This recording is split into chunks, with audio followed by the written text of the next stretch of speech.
Is releasing the Alice Report. It's a landmark insight into the hard choices and fragile financial realities faced by individuals and families in Hawaii every single day. Today we will hear from these four wonderful speakers with vitally important perspectives on this data. And we ask that you hold questions, if you would, until after the speakers' remarks have concluded, and each will be available for one-on-one interviews with media after the program. Here to introduce the report and unveil key findings is the president of Aloha United Way, Cindy Adams. Good morning, everyone, and aloha. Thank you so much for being here this morning as we share this information. The cost of living in Hawaii is one of the highest in the nation, and this presents, I think, a particular challenge to all of us who call Hawaii home, and for families and individuals in particular who live in this band that we call Alice. It's a particular struggle. There are many in our communities, as we know, who have second or third jobs, who have family members who help with child care or with elder care, and who also live together in multiple generation households in order to help make ends meet. We commissioned the Alice Report to help identify those across our state who are struggling to make ends meet month to month, and to understand the enormity of the issue and the obstacles that they face in their lives as they continue to live in this kind of an atmosphere. We are deeply grateful to the sponsors who made this report possible: Bank of Hawaii Foundation, Hawaii Community Foundation, and also Kamehameha Schools. So thank you very, very much. ALICE is an acronym. It's a United Way acronym that stands for Asset Limited, Income Constrained, Employed. So ALICE. And I'm going to share with you some of the findings that are shared in the ALICE report, and these are very sobering. In Hawaii, there are 165,013 ALICE households, 37% of the state's total households across the state of Hawaii, while another 47,066 households, which is 11%, live below the poverty level. So this is the federal poverty level. So in total, 48% of Hawaii households are ALICE and below. So that's almost 1 in every 2 households across the state. The average annual household survival budget for a single adult in Hawaii is $28,128, which translates to an hourly wage of $14.06. The average annual household survival budget for a 4-person family is $72,336, which is $36.17 per hour for one parent, or $18.09 an hour for each parent in that household. ALICE represents all of the hard-working families and individuals in our community who struggle every month to make ends meet, and yet they can't afford basic necessities. When we talk about a survival budget, we're talking about very bare necessities with not enough in savings for these families to be resilient when they experience a crisis. And these ALICE people in our communities, these are the child care providers, these are teachers' assistants, these are mechanics, these are janitors, these are cashiers. These are people who we interact with every day and who support us in our community every day. And these are people that make a difference in the economy in Hawaii. It takes, as I said before, just one crisis for these families and these individuals to be set back. It could be a loss of employment for just a couple of weeks. It could be an unexpected medical or health expense. It could be a car repair. Something happened to the car and they now have to figure out how to shift a monthly budget to accommodate something like that, or even an increase in rent. And when they have to make trade-offs in their monthly budget to account for something like this, it causes their environment to not be safe, it causes them to not be healthy, and it affects all of us in our community as well. Paying for one household necessity like housing causes them to sacrifice for another. And it's not just maybe an unexpected expense. It's the decisions that they make about where they live, how far from work they are, the quality of the home that they choose to live in, the quality of the child care, if they can afford it, that they can provide to their children as well. And as I said, all of these things affect the quality of life for each of these families. Norm and I were just at a homeless summit, which was on the 3rd floor, and it's a legislative briefing where they talked about programs that are working to help different sectors of the homeless population. And what was really interesting was the very first speaker was Mayor Harry Kim from the Big Island of Hawaii. And everyone anticipated that he was going to talk about safe zones, which they're experimenting with on the Kona side of the island. And he very clearly said that he's not here to talk about safe zones. He's here to talk about how to prevent people from becoming homeless. How do we, he said that we are in a state of crisis in our communities in terms of the quality of life and the fact that quality of life is degrading. And so I would ask that we all think about what that means for our community. Every single one of us was Alice. We know somebody who is Alice. And there may be only 1 or 2 degrees of separation in terms of Alice. And so with that, I'd like to turn it over to the next speaker. Thank you, Cindy. The Alice Report examines reality for our community that cuts across sectors and across demographics, and support for this report has come from across sectors as well. Bank of Hawaii Foundation, Hawaii Community Foundation, and Kamehameha Schools are the sponsors of this report who have come together with AUW. And I'd like to introduce Lauren Nami with Kamehameha Schools, who is the Vice President for Strategy and Innovation. Aloha. This very sobering Alice report affirms that despite the very positive things we hear about our economy, like higher visitor counts, raising real estate values, and even low unemployment, we still have many families, 48%, that are struggling, facing very hard choices every day. And we also know that these families will be unable to reverse these trends on their own. And so it takes all of us. We're going to have to own this situation and do something about it. You know, many people would ask, why Kamehameha, why are you interested in this? But we know that along with our educational colleagues, that in order for kids to be at their best, to do well in school, the family foundation is really, really important. And while finances aren't the only thing that drive a stable family, we do know that it has a huge impact if we're talking about basic needs, as Cindy was sharing. And so as a statewide educational system, we see that we're losing too many kids on the educational pathway. And it makes a lot of sense. I mean, they're having to ask questions about, should I go to college when basic needs like health care for grandma, childcare for sister, or just a stable home is in question. And so we know that it's an unfair moral dilemma that too many of our youth and their parents are having to face every day, making really short-term choices to satisfy these stressors while also foregoing their futures. And so this report brings voice to those that we care about and also reminds us that this is not somebody else's problem. We all have to own this. This Alice report is talking about those that are the teachers in our classroom, as Cindy talked about. They're also the counselors in our homeless shelters. They're also the owners of our small businesses that drive our economy.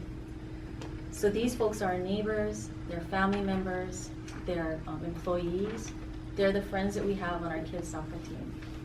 And so we have to make sure that this is really understood by everyone because it's personal, it's systemic, and we have to do something about this.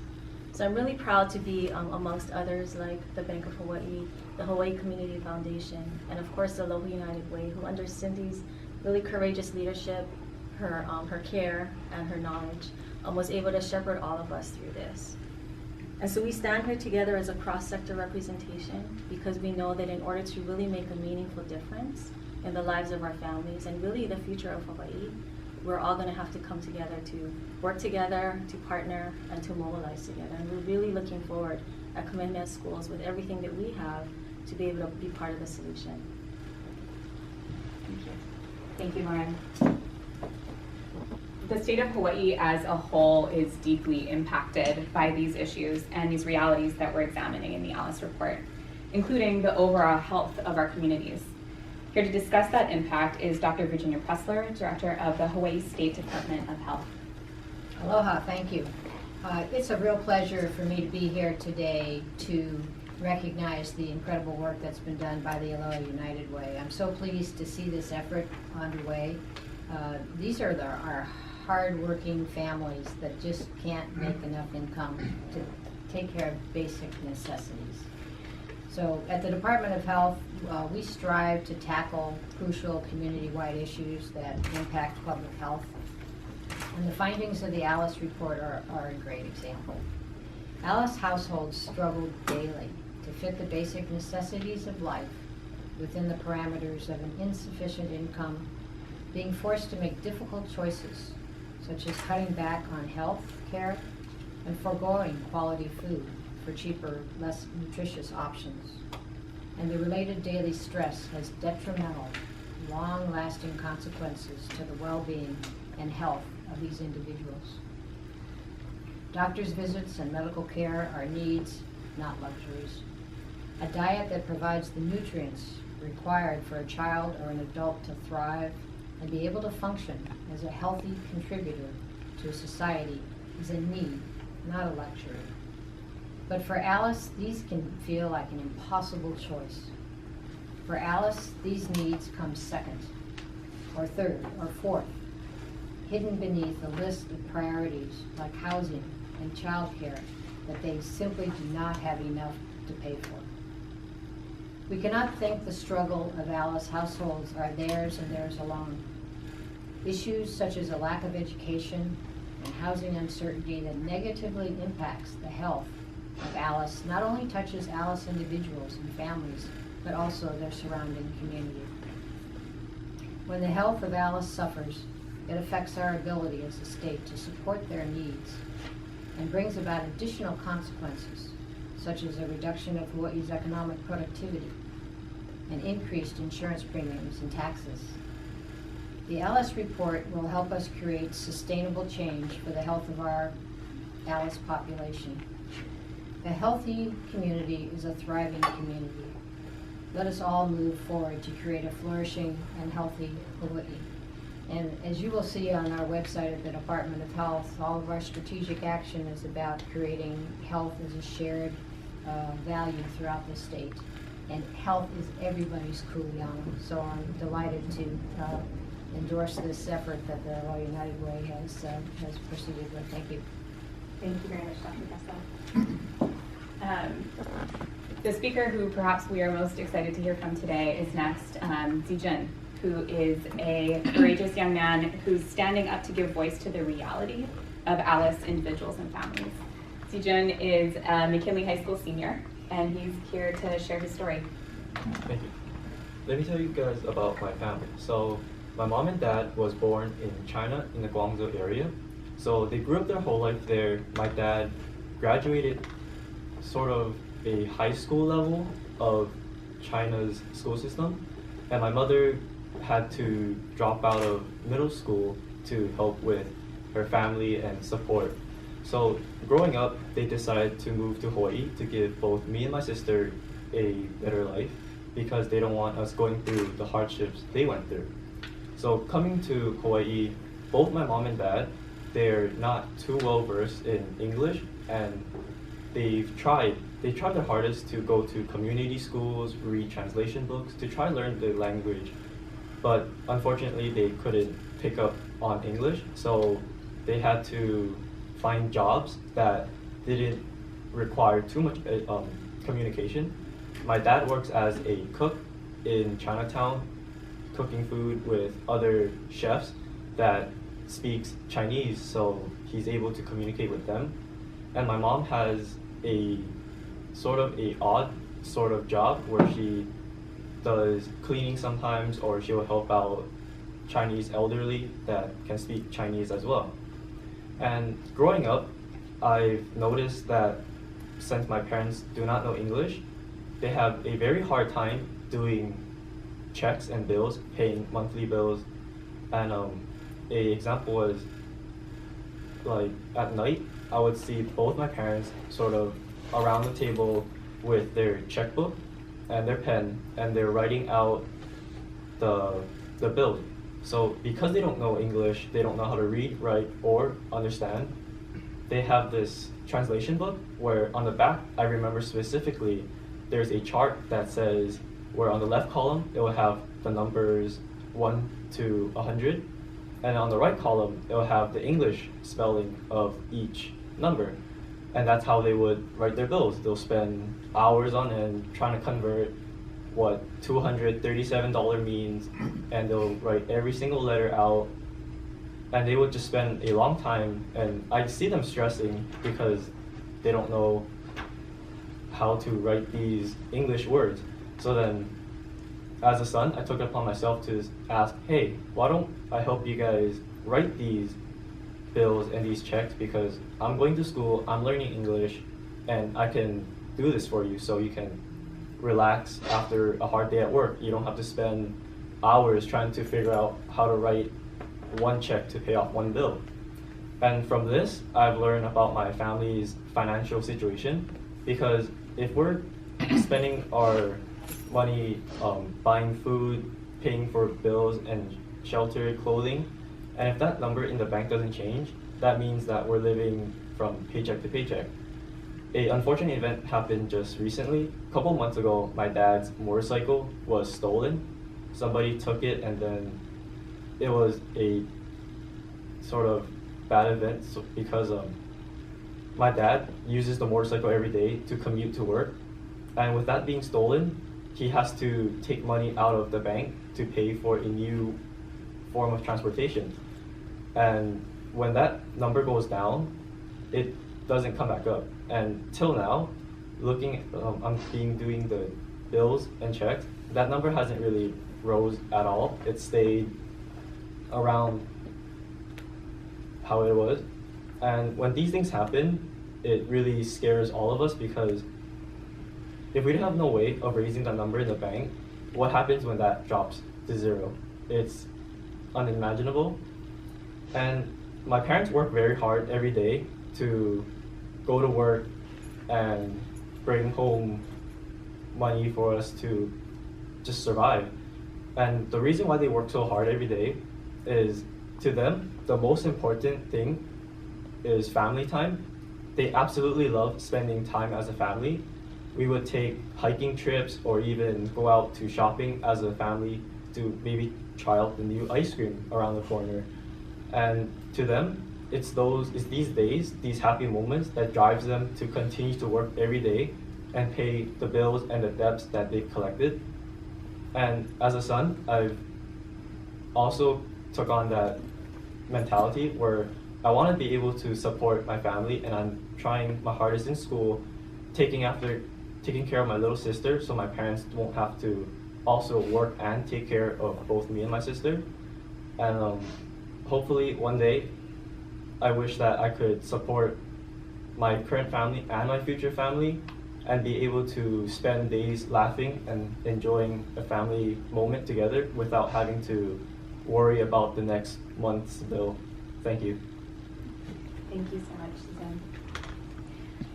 We now ask that Cindy return for some closing remarks, and following Cindy's remarks, all the speakers will be available for one-on-one interviews. So I had the pleasure of meeting Jujin about a week ago, and he shared his story with a small group of us, and there were a couple of things that were that particularly stood out for me. One is that he, it's a story of inspiration and a story of hope. And the fact that he is so intimately familiar with his family's finances that he understands kind of the precarious nature of their household finances and what that means. When he was done sharing his story, and this is the second piece, I asked him if he was going to go to college. And we talked a little bit about how that could potentially change the trajectory of his life. And I think the reality for him, and he was very honest with me, was, there is a strong inclination for him as soon as he graduates from high school to go to work and find a job so that he can help his family and they can help to pay down some of their debt. So I've continued to encourage him to consider his options. But I think this demonstrates kind of the reality, and this is just one story, right? We have thousands of Alice families and Alice individuals who are struggling like this every month. And we, as a community, we can't continue to do the same thing and expect that we're going to have a different outcome in 5 or 10 years. And we need to look at systems level change, systemic change in our community in order to shift the trajectory of this kind of decline of quality of life in our state. And at Aloha United Way, we're looking at how we can play a role in this. How can we help to facilitate coalition building? What can we bring to the table to help facilitate change? And this really is, we hope that the report findings will not only help to educate and inform and raise awareness across the community about the enormity of this issue and the challenge that these families and individuals are facing, but that it also galvanizes us as a community to find what our role is, to define our role, and figure out how we can come together to help address this problem and to elevate Alice in our community, but also as a result to elevate our community. So thank you very much for being here with us today and for allowing us to share the report and the findings of the report with you. And we're happy to answer any questions at this time. Thank you, Cindy. Thank you very much for your attention. If there are any questions from the group, we can address them now, as Cindy said, or we can move into the one-on-one interviews with media. Are there any questions from the group right now? Thank you so much for your time and attention. We really appreciate you being here. Thank you.